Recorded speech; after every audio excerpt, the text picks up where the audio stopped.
Check. We are live. Good to be here as always. You've been listening to that Zach Bryan album? No, not at all. I tried. I feel bad. I really wanted to get into country music. I feel like I'm letting a lot of people down. That album's so good. I think there were... Man, I listened to it for a day, and I think there were two songs that I was like, okay, maybe. And then the rest of it, country music, I guess it's an acquired taste, and I have not acquired yet. Yeah, well, when I was growing up, I didn't listen to country music at all.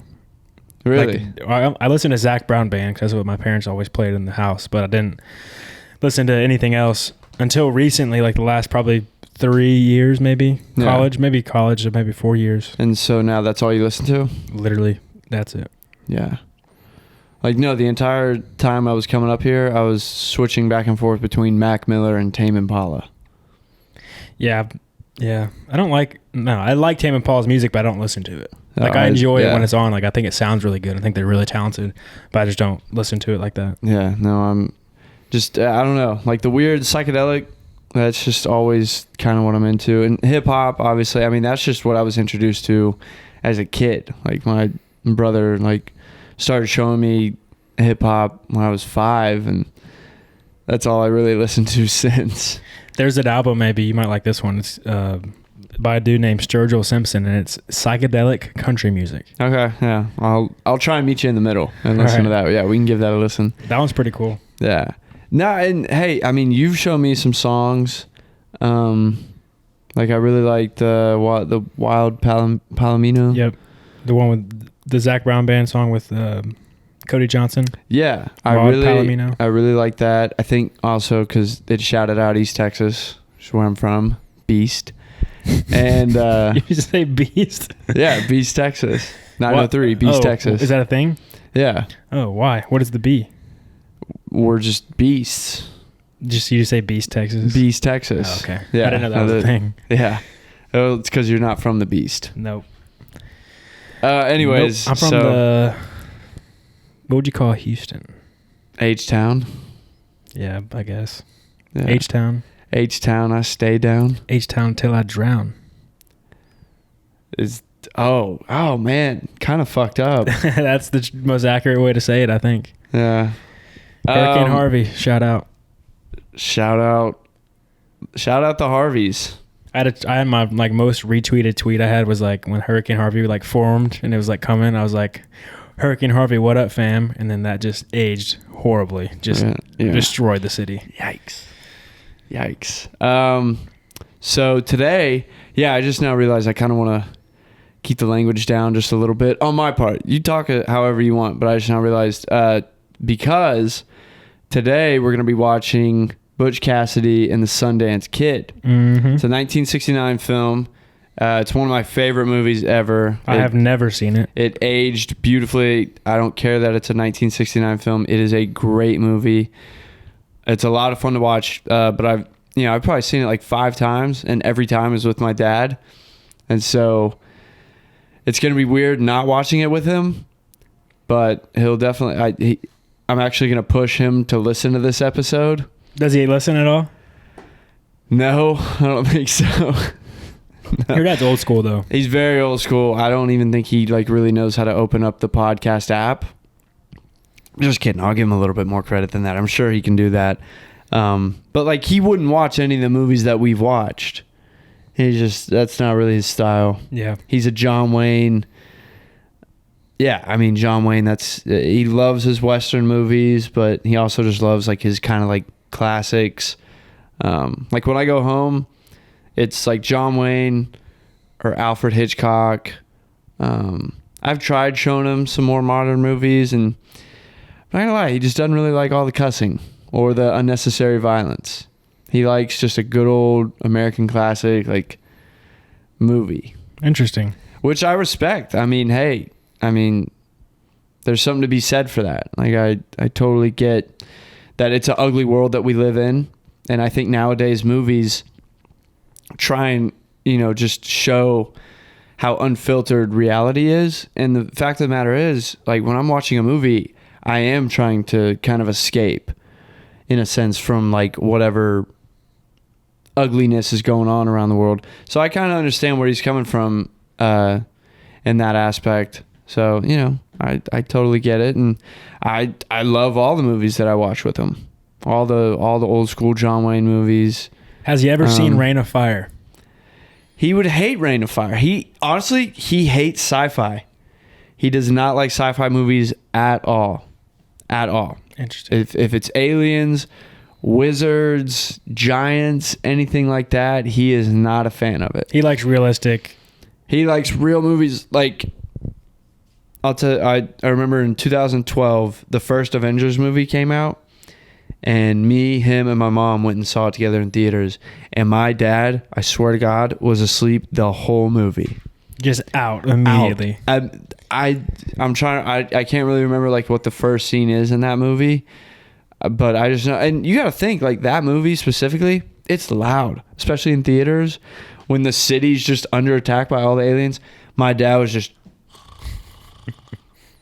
Also, that movie would be pretty boring if you're not following the whole progression of it, I feel like. I don't know. I mean, it's still a superhero movie. Like, it's fun. Like, it's, you know, it's just definitely action-packed. Like, there's a lot of good one-liners in it. But, like, he didn't like superhero movies at all. Like, he never really like, showed me any Superman movies or anything. Like, my mom was big on, you know, I'll watch those kinds of movies with her. My mom's a lot more open-minded when it comes to movies and TV shows. Like, she loves watching like all the Batman movies. She just texted me the other day, actually. She said watching Batman Begins, which is the first movie in the Christopher Nolan. Yeah. And I was so proud of her. I was like, she never seen him? No, she has, but like she wasn't watching it with me. She decided to watch that, like, because like, you know, she'll still enjoy like her classics as well with my dad. But like, if she were to really watch a movie, like a Batman movie, she'd watch like the Val Kilmer version or like the original Batman movie with Jack Nicholson and Michael Keaton, you know. So but she texted me, she was like, watching Batman Begins without you, like really missing you. And I was like, I'm so proud. Would she watch the new? And I know for a fact that my dad's not watching it. Yeah. Would she watch the new, like the Flash movie with Michael Keaton as the Batman? Would she watch that? If I told her like it was good, if I, yeah, because like I will go on movie dates with my mom when I go back home, like take her to a theater, try and keep her up with the times, you know, as I also am trying to do, you know, trying to see what's good in theaters and all that. But because I haven't seen it, you know, she probably wouldn't see it. Me and Mercedes watched it, and that movie is ass. You didn't like it? Horrible. Yeah, no, I mean, I haven't heard. I honestly, I just heard the like the CGI just looked terrible, like the graphics or whatever. Like it's like video game graphics, but they're bad. Yeah, it's literally like video game graphics, but like you're playing a video game. Not even horrible. the cutscene. It's like, yeah, it's weird because in the movie there's two of him because he goes back in time, so there's two Barry Allens. It's the same actor, and for some reason, like if it's a scene where me and you are talking, we're the same person, it'll go to you, the real person, and it'll cut to me being you, but CGI. Without you in the shot. So it's like, why is he CGI? Like, why did he not just like go to the other side of the camera and talk?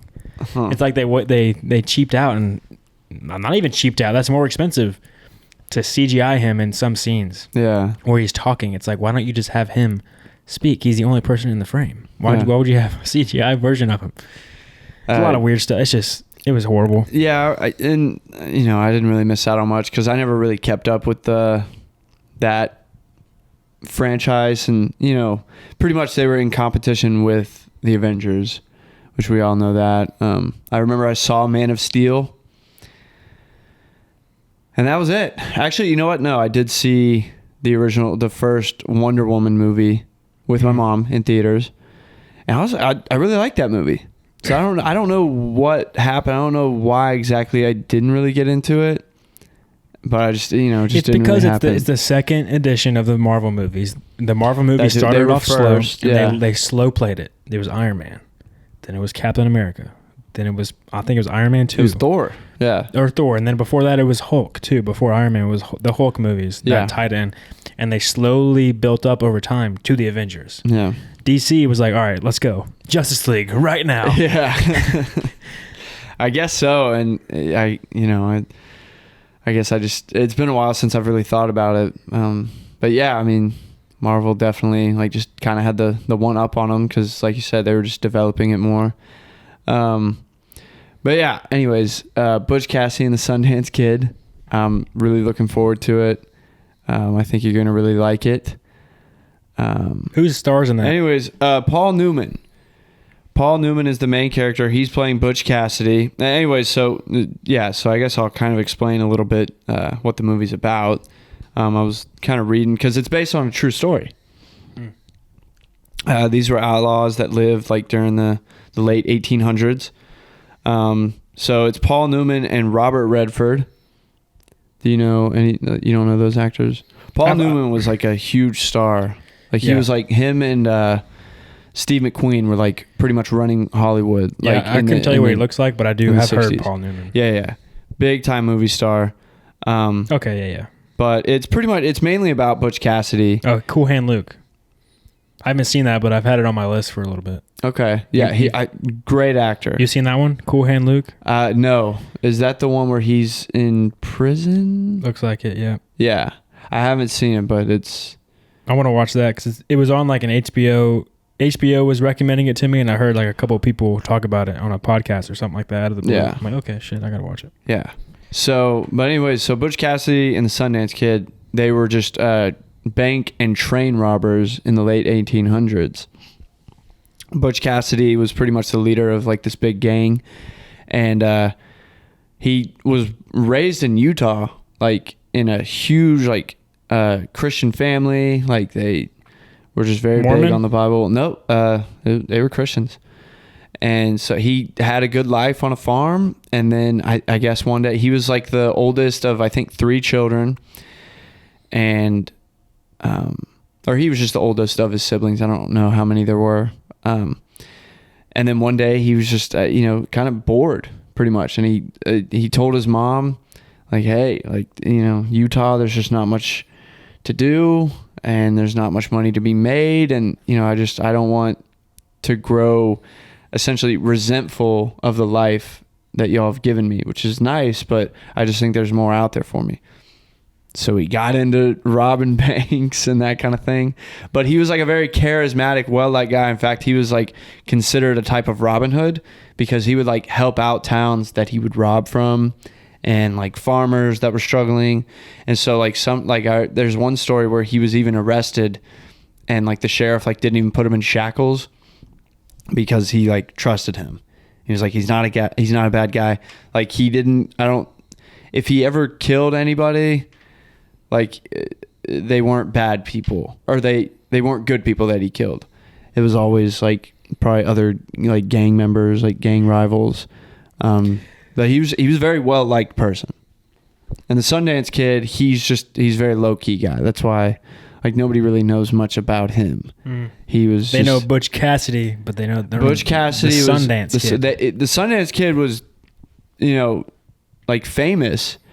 But he was just a huge mystery. And so, but it's a cool story. And the fact that it's based on a true story, it's just, they're some of the most legendary outlaws. Yeah. So I'm excited for this movie. Do you know the time period that it took place? Like the movie? Like what year are the characters in? Yeah. Late 1800s, but let me see. Yeah. Like 1860s.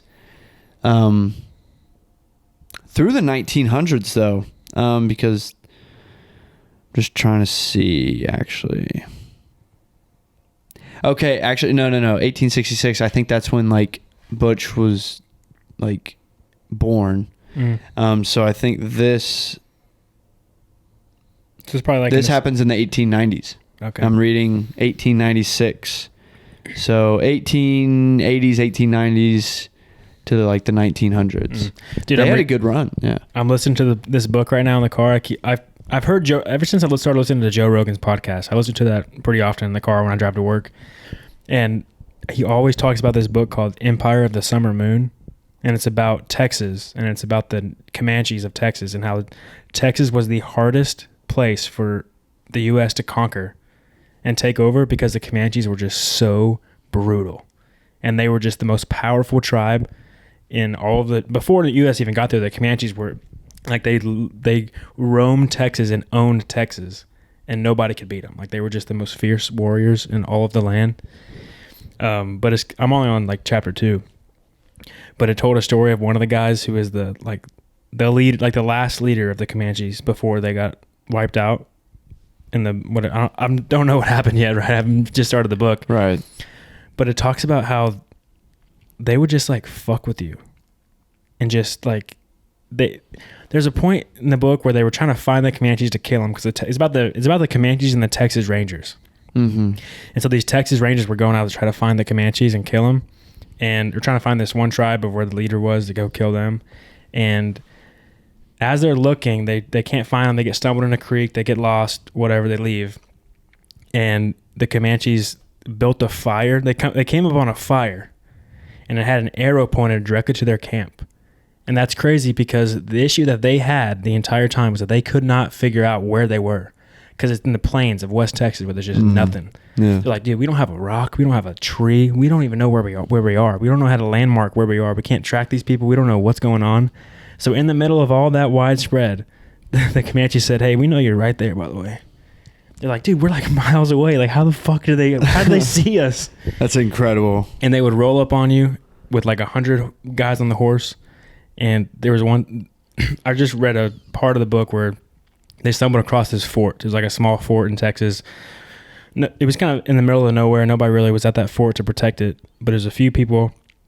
A guy comes out to try to be peaceful. He's like, they said, all right, give us a cow. We need to sacrifice a cow and we need something else. And he said, we can't give you the cow, but we'll give you these kind of stuff. So he goes back out.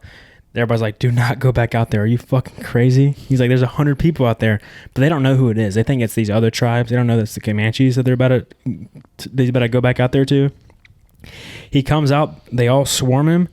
They fling arrows in his back. They club him to death. They cut his nuts off and they put it in his mouth and they just start like shooting him with their arrows. And he dies. And everybody's like, what the fuck? And they just storm and raid the fort and just capture everybody, kill him.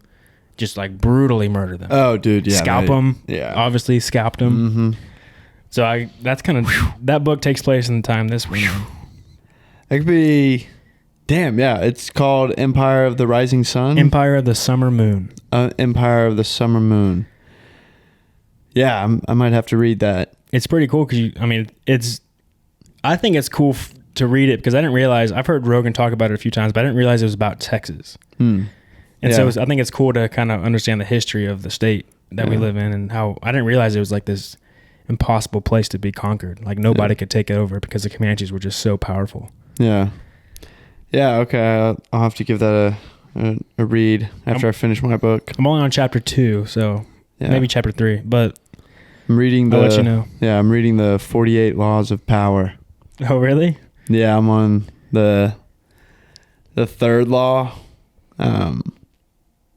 Man, it's interesting. I think there's like a lot of knowledge in there. It's kind of, I like reading quotes from like, very historic figures, people that did a lot with their lives and, had to make just grand move. They really had to like work hard and think a lot and strategize to get to where they were. So it's really cool. But other than that, I don't know, this author of this book, I bet he's a real asshole. He doesn't look like he's the guy that wrote the 48 Laws of Power. Yeah, I didn't even look up what's his name? He looks like. I don't know. Something Green. Just look up the 48 Laws of Power author. It's something Green. Robert Greene. Yeah. That's not him.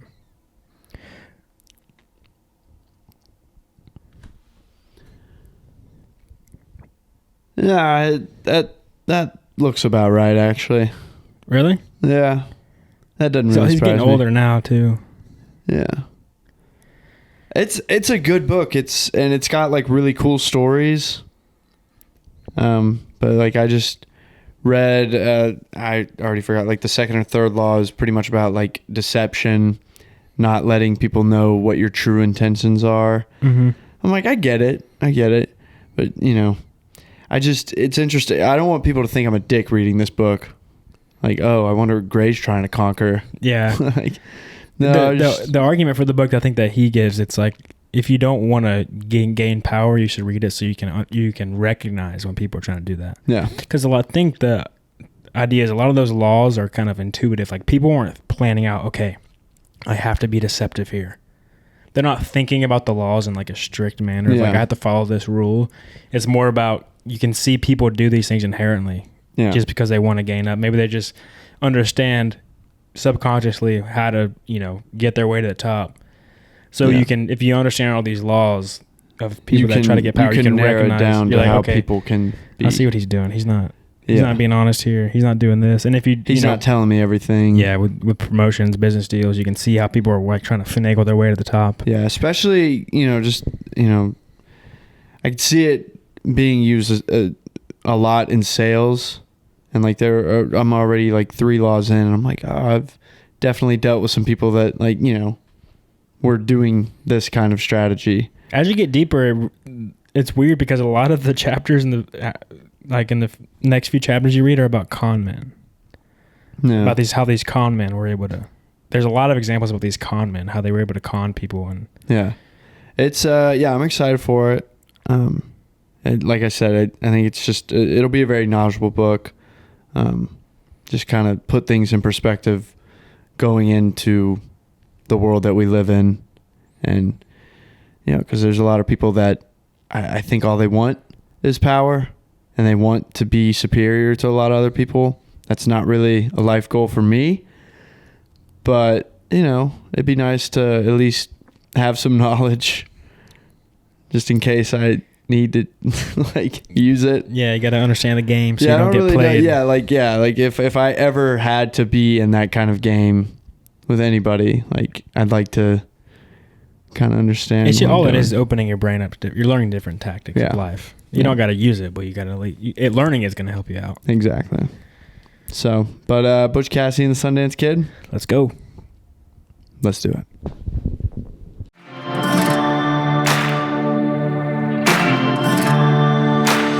And we're back. We just watched Butch Cassidy and the Sundance Kid. Well, what'd you think? I liked it. It was good. Yeah, it was funny. The two guys are funny. It's like a good bromance movie. It's a different movie. Even considering the fact that it's 1969, it was still different for that time too. Yeah. The lack of music. Yeah, I noticed that in some scenes where I think there was a lot it was either just music or it was no music and just like the sounds of the scene. And I really like that. Really, I thought some of the scenes, like when they're sneaking around, there was one point at night toward the beginning they were sneaking around. I felt like if they had some just subtle music to bring the suspense up, it could have been a little bit more impactful. But then again, it's an older movie, so you got to cut it some slack. Yeah. The point, or at least what I took away from that, is it's just showing the loneliness of being an outlaw on the run. That's a good point. Because the whole thing with Butch Cassidy and the Sundance Kid is they've been these notorious robbers for years now. And everybody knows who they are.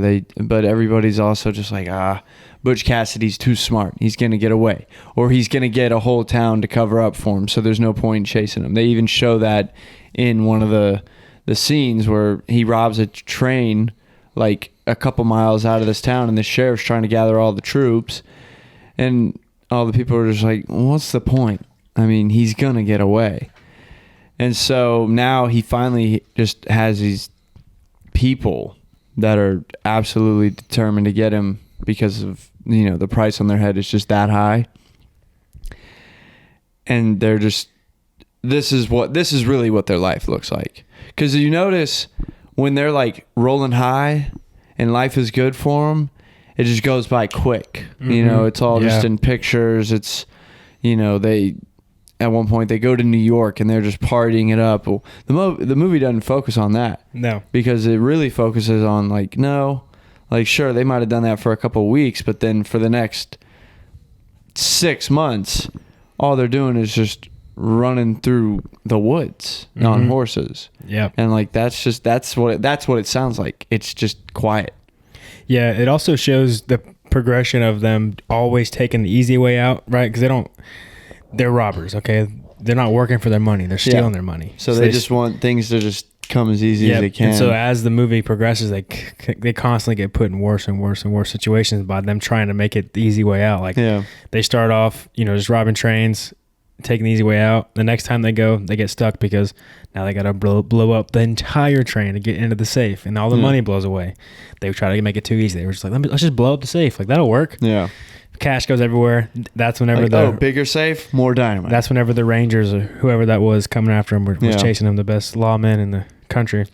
And then they go on and they get so far where they go to Bolivia, and then that sucks. And then the entire Bolivian army comes to get them. Yeah. Because they just consistently try to take the easy way out. Yeah. Well, there is not exactly, because at one point they try to go straight. They get a job as like security for this guy, he's pretty much transferring money from a bank to, I would assume, like the government or, another bank or something like that. And they are his security. And if you notice when they do that, that's the first time that they are ever responsible for killing anybody. And that's the first time that they were the ones saying, this isn't my money, I'm trying to protect it. It was a 180 flip on, and then I felt like you could see on Paul Newman's face, he's kind of like realizing that he's doing exactly what he's the victim that he's been victimizing this whole time. Exactly. But like, for Paul Newman's character, Butch Cassidy, he says, I've never even shot at anybody. And Sundance Kid is like, man, you sure picked a right time to tell me that information. It's a good like Western buddy comedy. It is, yeah. There's a lot of good lines. Like, you keep thinking, Butch, you're good at that. Yeah. My dad says that to me all the time. Really? If I'm just like spitballing ideas. There's a lot of good lines. Yeah. Who are those guys? They say that a bunch about the lawmen. So yeah, I mean, they do go straight. And then I read that is actually true. Butch's like not family members, but like acquaintances that he made along the road or along his journey.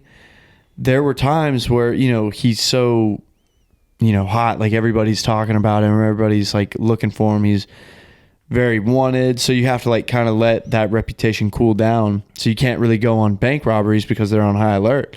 And so during those times, it was reported that Butch Cassidy would actually like wait parties. He'd be a server at parties, and people said that like, when he's robbing a train, he's just the coolest, like funniest. Like, the temperament that he has in this movie is what a lot of reports say. Like, he would tell people like, hey, I'm gonna let you come out, and I promise like nothing bad's gonna happen, but if you don't, I'm gonna blow this cart up. And he would say it with that elegance. And so he was just very charismatic. But as soon as he started like waiting tables and having to go get drinks for other people, apparently he just had like the worst temper. Like, he was just pissed off because he hated working. Yeah, he hates working. He loves the quick money. He probably loves the thrill of like a successful robbery. Mm-hmm. And he's so used to getting quick money and then getting to just splurge it. Like they said in the movie, he doesn't. He's been working for $1 his whole life, but he can't seem to keep a penny. Yeah. But it's because he keeps buying people's drinks, partying, like, hey, I got y'all. She's like, well, Sundance always says it's because you take these expensive vacations and buy everybody drinks and gamble like an addict. And he's like, yeah, maybe. That might have something to do with it. Yeah, that's it, yeah. So, and that is the truth. Like, that's exactly how he lived. So, I mean, it's so crazy just to think that, I mean, he was just a small town Utah good Christian boy, and like, I think it spoiled him essentially. He was like, okay, like, I get it. I could do this the rest of my life. Mm-hmm. I could play it safe. I could be just a farmer boy, meet a nice farmer girl, get some land for my dad, and then start this whole process over. But like, he would have gone crazy. Mm-hmm. So he needed the thrill seeking, and he didn't want to hurt anybody. He just wanted to have fun. He just wanted to like rob banks. He knew he was robbing, because he keeps robbing from the same guy that owns these trains full of money. Yeah. And it's pointed out in the movie, and the guy the CEO of the company is like fucking sick and tired of Butch Cassidy only robbing his trains. Yeah.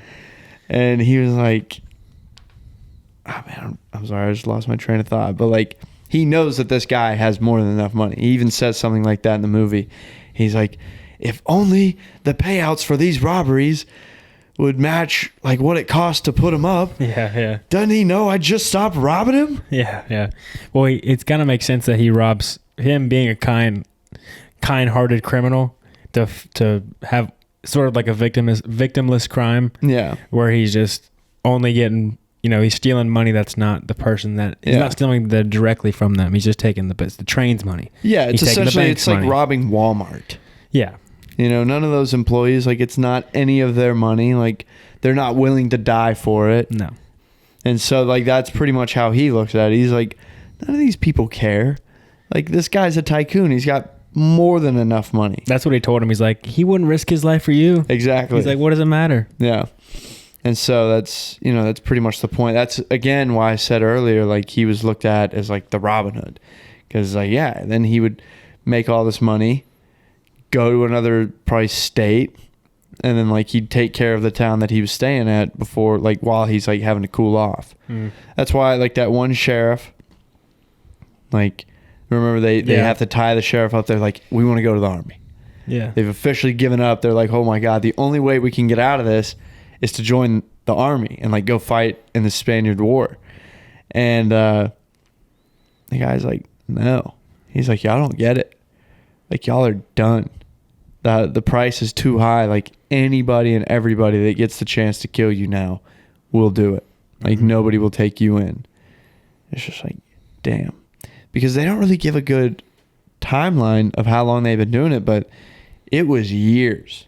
Like, I think 5, 6, 7 years of them just robbing trains, getting away with it. So, like, they were partying. Like, yeah.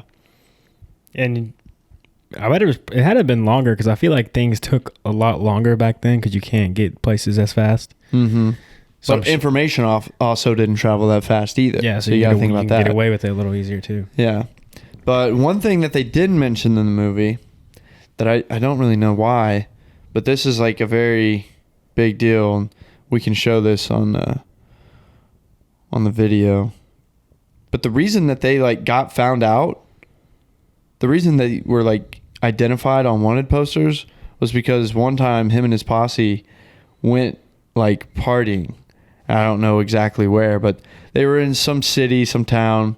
They were getting really drunk. They were partying it up. And, pictures started to become a thing at this point.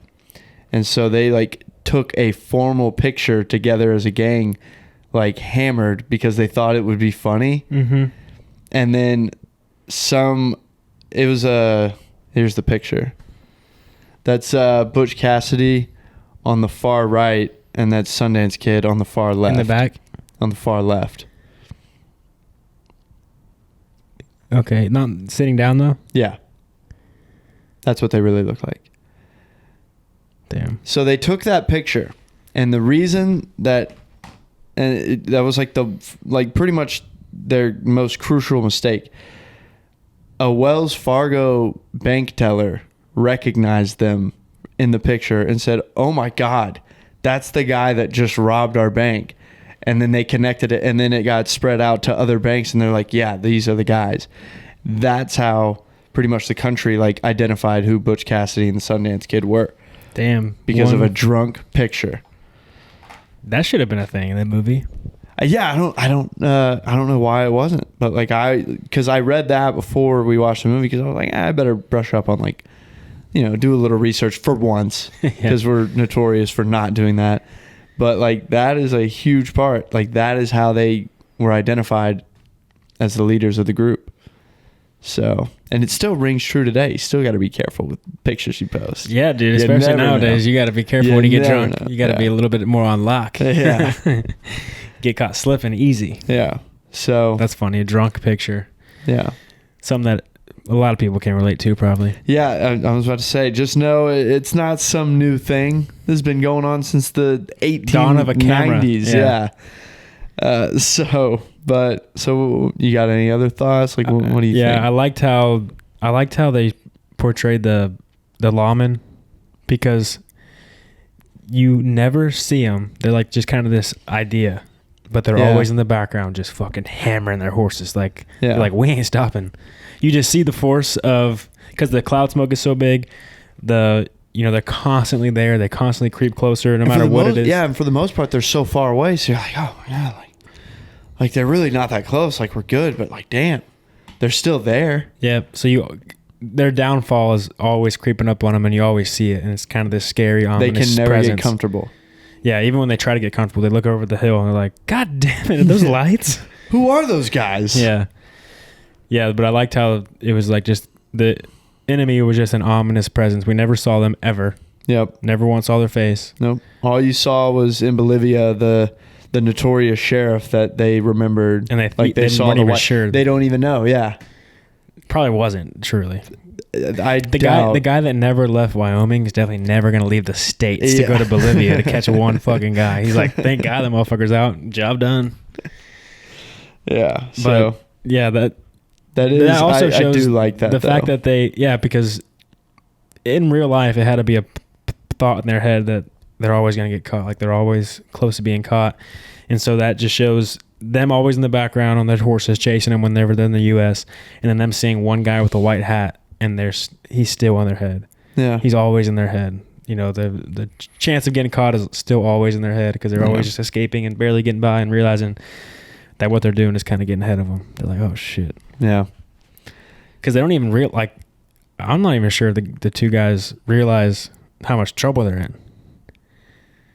How could they? I mean, you never once hear like how high of a price it is on their heads. Like, they don't know.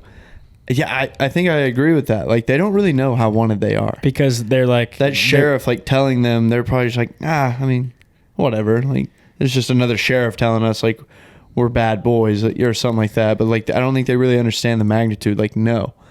Like, you're done. This is it. Because at the very end of the movie, they're both shot up. They're like, was LaForest back there? He's like, oh, no, he wasn't. He's all right. I thought we were in trouble. Yeah. And then they turn around. The entire army's waiting for him. The entire Bolivian army. Yeah. So they really just don't have a grasp on like how much trouble they're getting in. I don't think they think that they're that bad of people. No. They're just like, all we're doing is like robbing big corporations. So what? Because they really didn't kill anybody. And I looked that up. That's a real thing. Like, not many people died on their robbing crusade. Yeah. But okay, so interesting enough, a part of the reason that in the movie they don't actually show Butch and the Sundance Kid like getting shot and killed is because there is strong evidence that at least Butch Cassidy survived. Really? Yep. They don't think he died? There's just a lot of... It's a conspiracy. Like, he confirmed dead? Not really. Apparently, they got, like, the United States, like, sent people over to, like... this is, like, sometime in the future, but to, like, test or do an autopsy on the bodies. And I guess, like, things didn't match up. And then... Okay, so there was that. And then Butch Cassidy, like... He maintained, like, a really good relationship with, like, a lot of his family members. Even while he was robbing. He'd still go visit, like, his sisters and his cousins and all of them. And apparently, like, in 1906, like, it was, not confirmed, but it was, like... Suspected? Yeah, or really very well understood that, like, he was, like, staying with one of his cousins for, like, months. Oh, after the fact? After that, he was, like, pronounced dead. And I read that he died in like 1930 something, and like they had a burial for him and everything. After, so when did he suspectedly die? Like when was he like air quote killed in action? Let's look it up. Yeah. Butch Cassidy. So 1908 in Bolivia, apparently. But Robert Leroy Parker, better known as Butch Cassidy. Yep. Going back.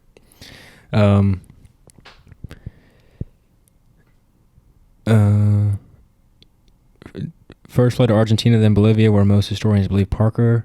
They were killed. Historians believe. Because of course, I mean, in Bolivia and, you know, in this very rural country where they keeping their books that well. Yeah, exactly. About these are just two white guys that showed up in this country. And just started robbing us. I was thinking about this. How did they not get caught sooner? They're the only white people in the country, pretty much, except for the mines. So I guess you could just think they're minors, but like if you got a guy with a mustache on a poster board being wanted, you're like, okay, I think those guys over there drinking wine. Yeah, probably the ones that. But again, you got to think information. That too. I was thinking about that too. Traveling that fast. I was like, yeah, because like think about news headlines. Like we don't even fucking know news headlines the day of or the week of. Like it takes a while for it's got to be a meme for us to see some, you know, breaking news. And as long as you're not just going in some circle, as long as you, I mean. If they were to like rob Bolivia from top to bottom, which might have been what they were doing, like how does the information ever get past them if they're just going down this linear line? Like, you know, they're not robbing a bank and then going further south, robbing another bank, and then like going west and then going back north. Like they were probably just going north to south, and like nobody could like really catch up to them. And then by the time they got to the bottom or whatever path they chose, like then they caught up to him. Yeah.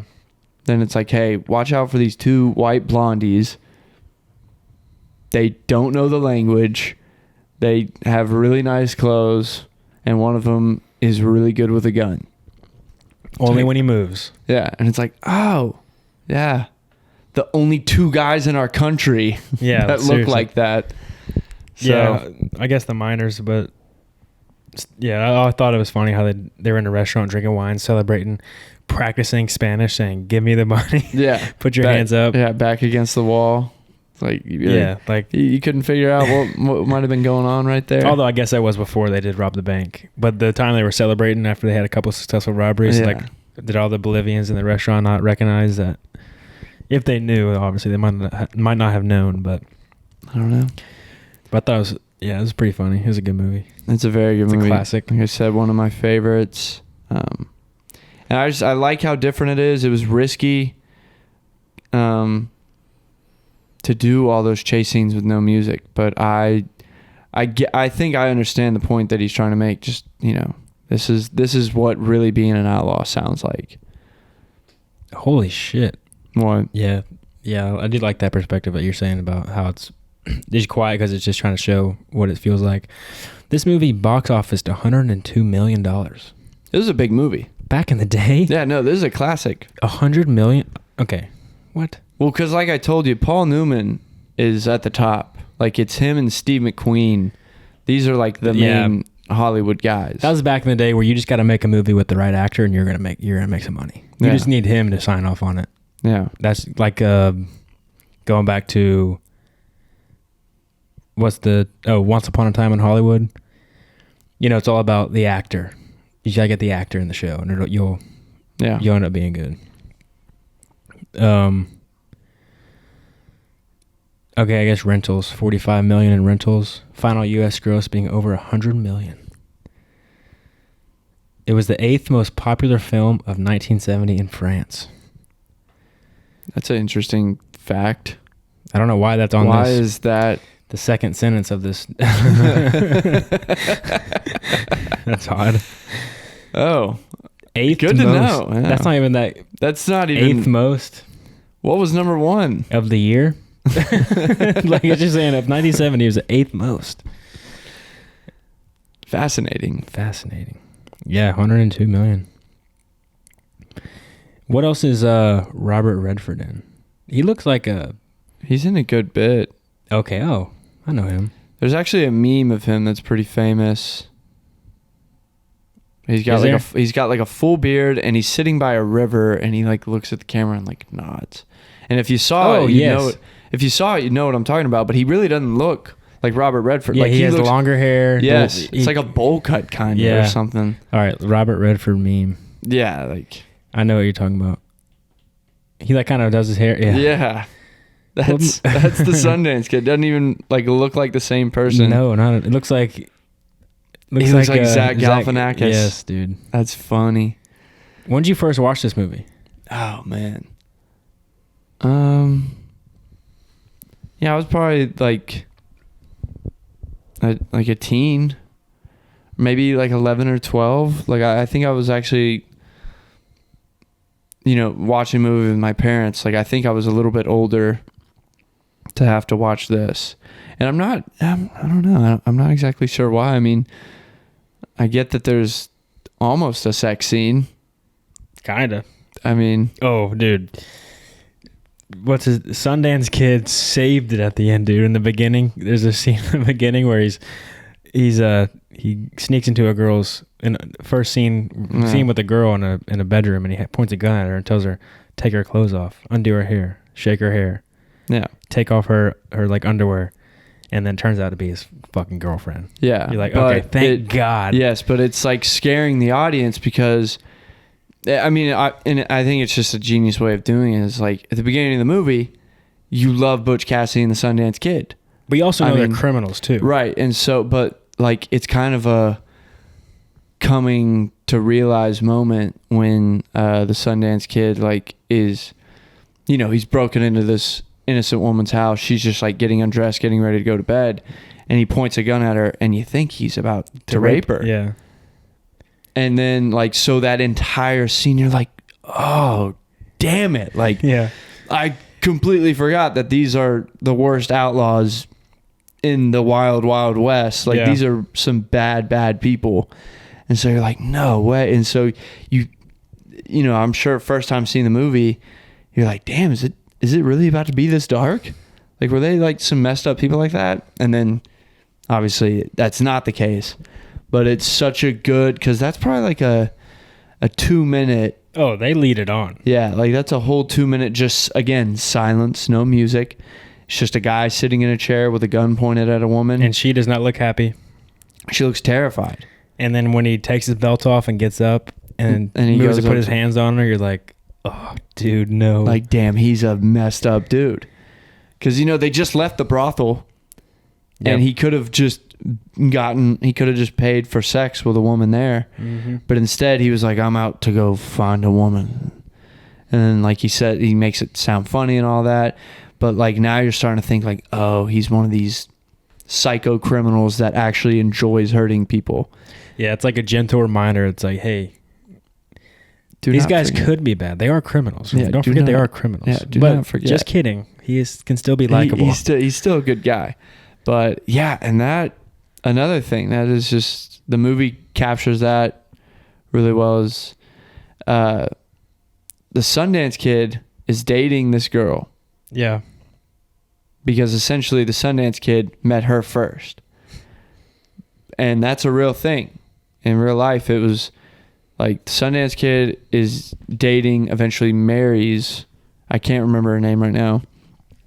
But Etta? her and Butch Cassidy were secretly in love.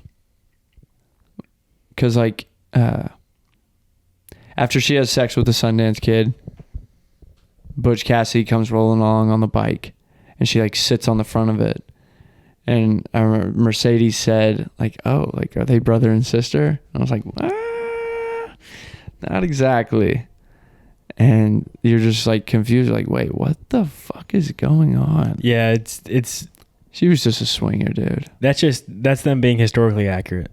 Yeah. Because like that doesn't really add anything to the story. There's no good filmmaking attempt they're doing there. That's just them portraying the facts of the matter. Kinda. I mean, but at the same time, when they're in Bolivia and she's saying like, and Mercedes caught it too, and it's kind of like an homage to the beginning of the movie. Yeah.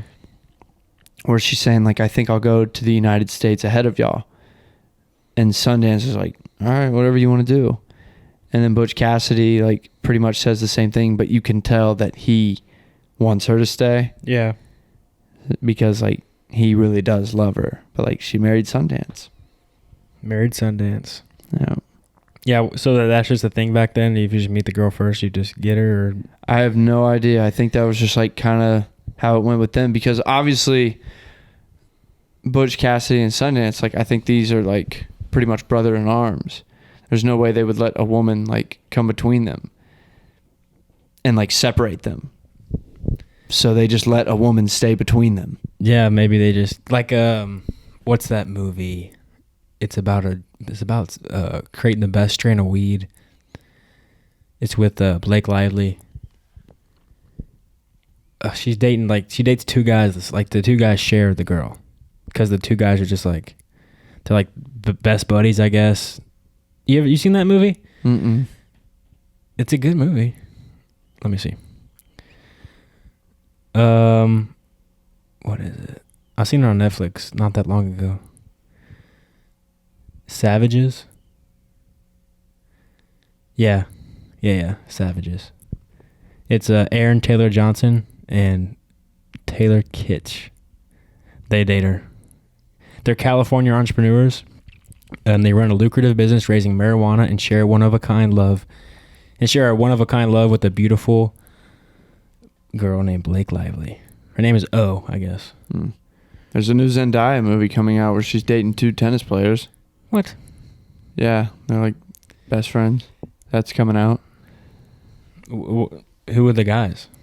I have no idea who the actors are. Oh, they're no-namers. Yeah. But hey, I mean, I guess that happens. Love is complicated. And plus, it just looked like Sundance Kid really just kind of didn't give a damn. Who, Sundance? Yeah, like he loves her, sure, but yeah, he don't really give a fuck. He's also an outlaw. And Butch Cassidy, I think he's more of like a romantic. That's what I'm thinking. Like he was a true romantic, and Sundance, he's just kind of a normal, just a dude. Like he's like, all right, like yeah, you can go. Like Butch is like, no, like I actually enjoy her company. Like, let's find this out. I want to see if there's like speculation or like what did the historians say? Dude, why can't I? All right. Oh my god, dude, that was so painful to watch. At a place, love, Butch Cassidy. No, okay. So it says, the beautiful and adventurous Etta Place was the love of legendary outlaw duo Butch Cassidy and the Sundance Kid, beginning with the latter before becoming the former's mistress. Dun, dun, dun. Oh. So her and Butch Cassidy were hooking up on the low. That's what I'm saying. I mean, she probably just ended up being a swinger. I mean, it's Butch Cassidy, her, and Sundance Kid. They're the only three English-speaking people in Bolivia. And think about when they're traveling across the country, bro. Like, yeah. Because I've heard rumors about pirates. Have you heard this? Mm-mm. Apparently, pirates were just like gay for each other on the boat, and they would just rape each other because they had nothing else. My God. On the long journeys across the sea. Yeah, Johnny Depp would be perfect for a character like that. Dude, you watch that Amber Heard Johnny Depp documentary? No. Me and Mercedes watched it. It was like 3 episodes. Dude, what an evil girl. Like, seriously. Like, I knew that's like the main, like, everybody knows this, but if you watch that, dude, because I didn't watch the trial really. I know some people watched the trial. I wasn't like keeping up with it. I would just see the stuff on Instagram. Yeah. But dude, I mean, it is just disgusting to watch somebody like genuinely lie on the stand and try to persuade people that she's not lying. When clearly she is. Like, she's acting. Like, it's just... There was one scene where she's talking about her... She's talking about how when Johnny Depp first hit her, air quotes, right? Obviously didn't hit her. And she's like telling this monologue like she's in a movie. She's talking about how he hit her in the face, and she looked down at the ground and she's looking at the dirty carpet. And that was the first time she realized that that's how dirty the carpet was. And just like all these like metaphors throughout her like remembering of this time when she got hit. And it's like, if you were that actually happened, you're not fucking thinking about these like details and trying to tell this elaborate story. Like, it was just gross how she's very clearly trying to manipulate and tell this like romantic story about how she was beaten and abused, and, you know, tie in all these metaphors, but not metaphors, but like describing how the carpet was dirty and just her. It was just disgusting to watch it. Somebody do that. Yeah. Blatantly lie. Yeah. I remember watching the trials like a little bit, just like YouTube clips. I remember everybody hated Johnny Depp before the trial, and then the trial happened. I mean, me too. You know, I didn't really know anything about it. I just remember I was like, oh, Johnny Depp ended up like kind of being a piece of shit. Oh, damn. I mean, hate to see it, but not surprised. And then it came out that he was, and I was like, oh, go Johnny Depp. Now, Johnny Depp wasn't a completely like innocent in the thing. Like she was definitely the abuser, and she definitely did the fucked up shit, and she was definitely antagonizing it.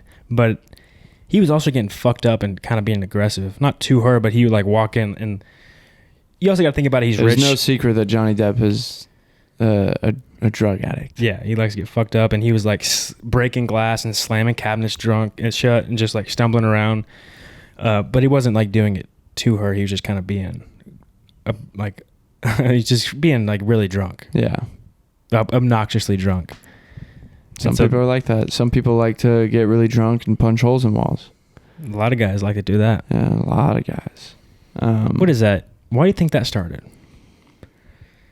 Who's the first guy to punch a hole in the wall to then make other guys be like, oh, that was cool?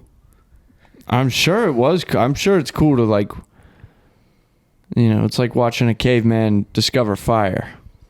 Like, oh shit. You ever punched a hole in the wall? No, but that's because I'm a sensible man. If you don't know, to give some context to this, in a fraternity house, it is notorious that guys get drunk and punch holes in the walls. Some guys, not everybody. Some guys, it's like their whole purpose of joining the fraternity was so they could punch a hole in the wall. Yeah.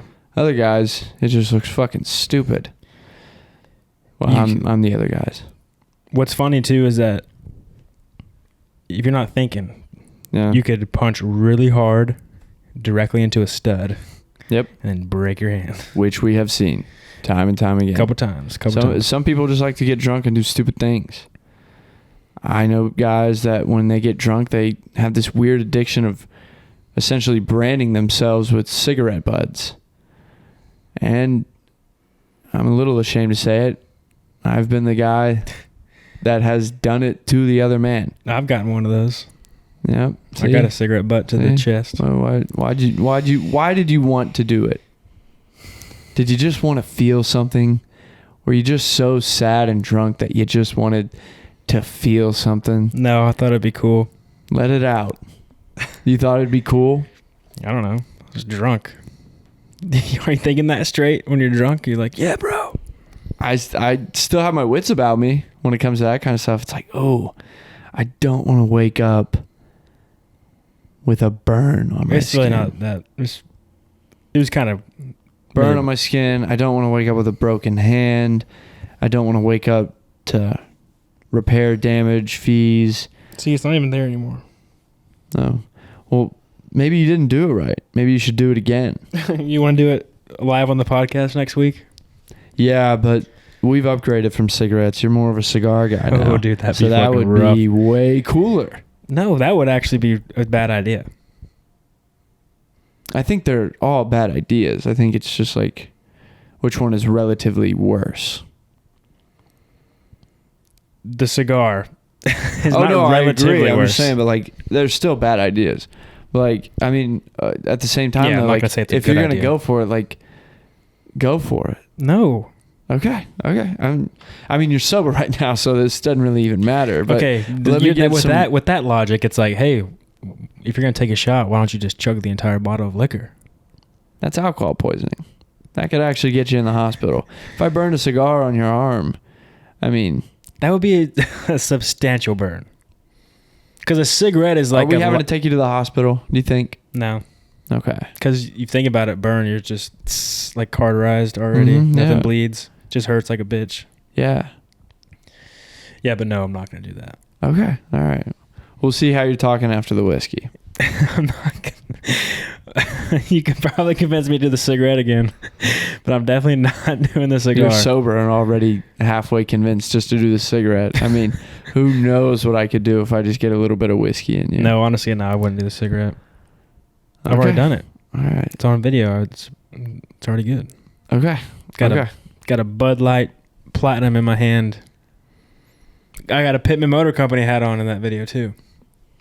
Just 1 mile south of downtown Lindale. We should have your dad, if he listens to this, John, you should add a Pittman Motor Company commercial roll through halfway through the podcast. I'll be in touch. Be in touch, Dad. Yeah. All right, what are you rating Cassidy. this bad boy? Oh, I mean, it's a timeless classic. Should I go first since I'm the first timer? Yeah. What you got? What do you think? I'm gonna go. It is a classic. It was funny. It was enjoyable. I like the gunfight at the end. Pretty badass gunfight. Way better than. Have you watched The Harder They Fall, right? Yeah. Dude, that gunfight at the end was trash. You think? I like that movie, but it's kind of been a while since I've seen it. I'm going to pull that up because that is the worst gunfight. Like, I was almost like, it ruined the movie for me a little bit. All right, but I'm going to rate this movie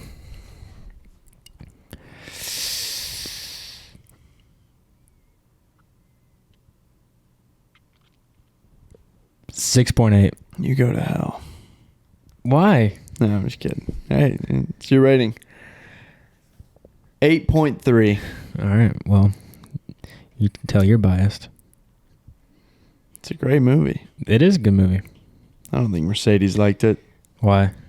Because she said, like, she made a joke earlier about, like, oh, you made us sit through that whole movie. I was like, all right. She said that? I thought she said... All right, let's see. Oh, wait. Hold on. That was pretty badass.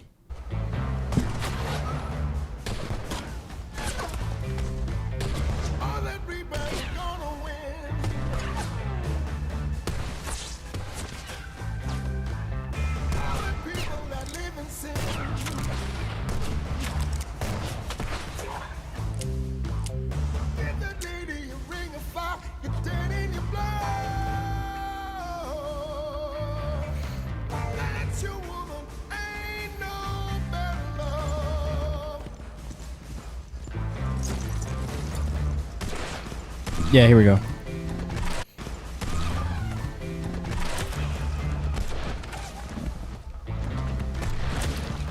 It's when he gets off the horse. It's the way he's like swinging his arm around and...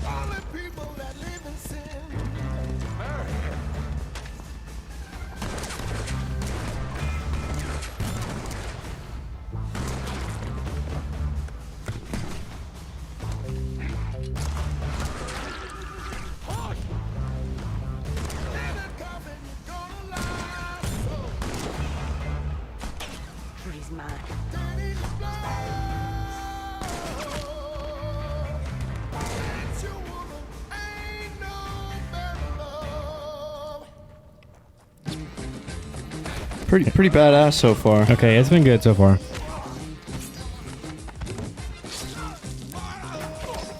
Pretty awesome. That's pretty cool. Are you sure you're not talking about Lakeith Stanfield's?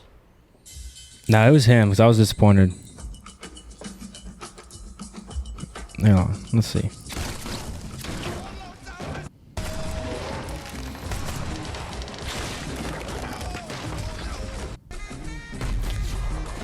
Does he die at the end of this movie? Can't even remember. Nat Love. Okay, well that did nothing but disprove my point. Yep, that was really good. I don't know. There was I thought I saw at the end of it when he's like flailing around. It just didn't seem. Yeah. I don't know. I didn't like it. I really liked that movie. I did too. Maybe that wasn't the scene. Maybe it was. Maybe I just misremembered. Yeah. I remember there was a scene like it was in a town like that where he might have been that scene, but he's like flailing his arms around and just the way he's shooting does not look realistic. He's like every time he shoots, he's like doing this with his arm. It's like, dude, like don't do that. Like you're an action hero. You don't fucking doesn't do that to you. You just. That's what I didn't like about it. And I was like, dude, what? That's not how a Western action scene needs to go. Oh, yeah. But maybe I misremembered. I got to do a little bit more looking up on that one. Yep. So you give it a 6.8. Yep. And I gave it an 8.3. Timeless classic. 8.3 is pretty. That's pretty solid. It's a good. Yeah. It's a great movie. It's one of my favorites. Just a lot of good times in that movie. Yeah, I'd watch that movie. They don't try and overdo like the badassery of these guys. They really try and like show you like, no, this is how these guys were.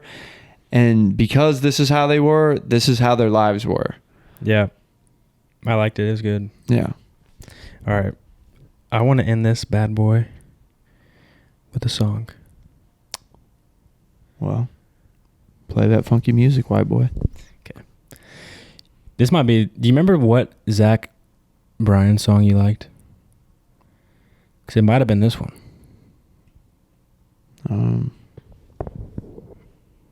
It was the one with Casey Musgraves. No, it wasn't that. This song is so good. This song has nothing to do with anything in this movie, but it's just a good song. It's been stuck in my head, so we're going to roll out on this one. So Gray Pittman, we're out.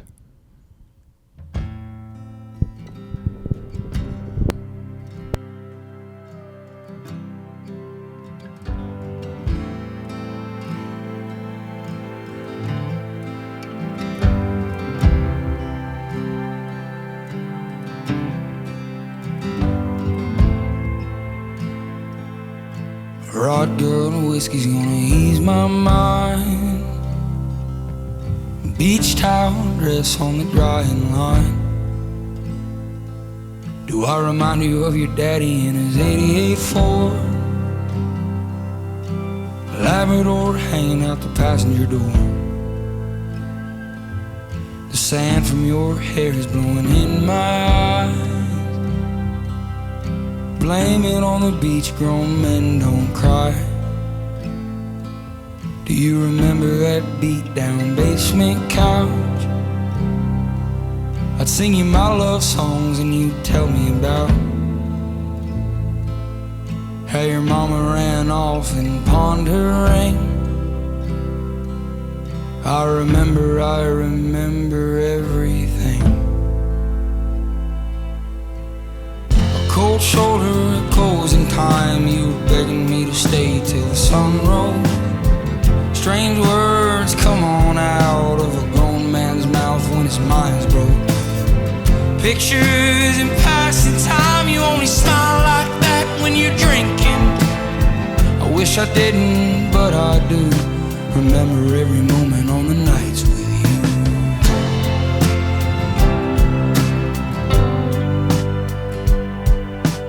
Drinking everything to ease your mind. But when the hell are you gonna ease mine? You're like concrete feet in the summer heat. It burns like hell when two souls meet. No, you'll never be the man that you always swore. But I remember you singing in that 88 Ford. A cold shoulder, closing time. You were begging me to stay till the sun rose. Strange words come on out of a grown man's mouth when his mind's broke. Pictures in passing time. You only smile like that when you're drinking. I wish I didn't, but I do. Remember every moment on the nights with you. Cold shoulder, closing time. You were begging me to stay till the sun rose. Strange words come on out of a grown man's mouth when his mind's broke. Pictures in passing time. You only smile like that when you're drinking. I wish I didn't, but I do. Remember every moment on the nights with you.